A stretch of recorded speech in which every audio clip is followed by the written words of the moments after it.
Assalamualaikum warahmatullahi wabarakatuh. Perkenalkan, nama saya Muhammad Zulfi Raihan. Saya akan menjelaskan tentang struktur pasar. Struktur pasar adalah penggolongan pasar berdasarkan jumlah penjual, jenis produk, kemudahan masuk ke pasar, dan kemampuan perusahaan dalam menentukan harga. Dengan memahami struktur pasar, kita dapat mengetahui bagaimana persaingan terjadi dalam kegiatan ekonomi. Secara umum, struktur pasar dibagi menjadi dua kelompok besar, yaitu pasar persaingan sempurna dan pasar persaingan tidak sempurna. 1. Pasar persaingan sempurna. Pasar persaingan sempurna adalah pasar yang memiliki banyak penjual dan pembeli, sehingga tidak ada pihak yang dapat menguasai harga. Harga ditentukan oleh mekanisme permintaan dan penawaran. Adapun ciri-ciri dari pasar persaingan sempurna adalah jumlah penjual dan pembeli sangat banyak, produk yang dijual bersifat homogen atau sama, penjual dan pembeli bebas keluar masuk pasar, informasi pasar mudah diperoleh, dan tidak ada hambatan dalam persaingan. Adapun kelebihan dari pasar persaingan sempurna adalah harga lebih stabil, konsumen lebih banyak pilihan, persaingan mendorong efisiensi. Dan kekurangannya, keuntungan perusahaan relatif kecil, kurang mendorong inovasi karena produk cenderung sama. Contoh pasar persaingan sempurna adalah pasar hasil pertanian seperti beras, sayur, atau jagung.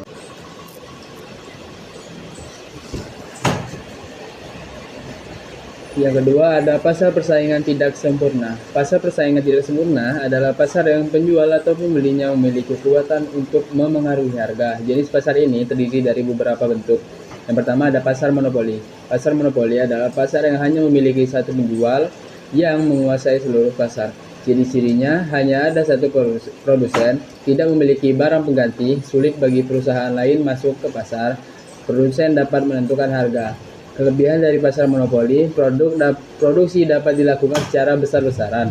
Perusahaan memiliki dana besar untuk pengembangan. Kekurangannya, harga cenderung lebih mahal, konsumen memiliki pilihan terbatas, dan yang terakhir dapat menimbulkan penyalahgunaan kekuasaan pasar.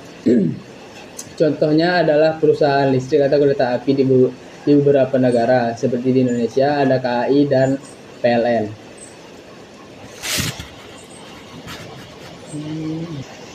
B. Pasar oligopoli. Pasar oligopoli adalah pasar yang dikuasai oleh beberapa perusahaan besar.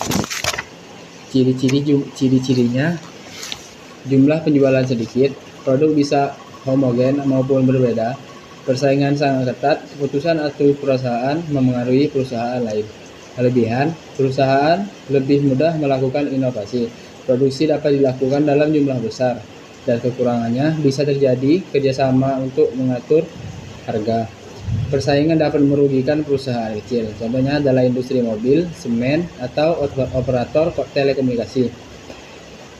C. Pasar duopoli. Pasar duopoli adalah bentuk pasar yang hanya terdiri dari dua perusahaan utama. Ciri-cirinya hanya ada dua penjual dominan, kedua perusahaan saling bersaing, harga dan produksi sangat dipengaruhi strategi masing-masing perusahaan.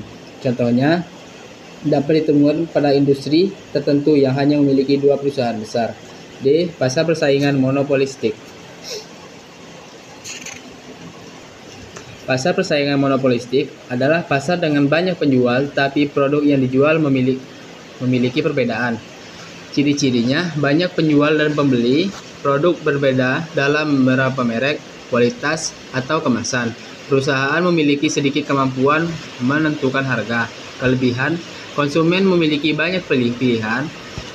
Perusahaan terdorong menciptakan inovasi. Kekurangan, persaingan iklan cukup tinggi. Harga produk bisa lebih mahal dibanding pasar sempurna. Contoh adalah produk makanan, pakaian, dan kosmetik. Pasar monopsoni. Pasar monopsoni adalah pasar yang hanya memiliki satu pembeli sedangkan penjualnya banyak. Ciri-cirinya hanya ada satu pembeli utama dan pembeli memiliki kekuatan menentukan harga. Contohnya adalah perusahaan besar yang membeli hasil pertanian dari banyak petani.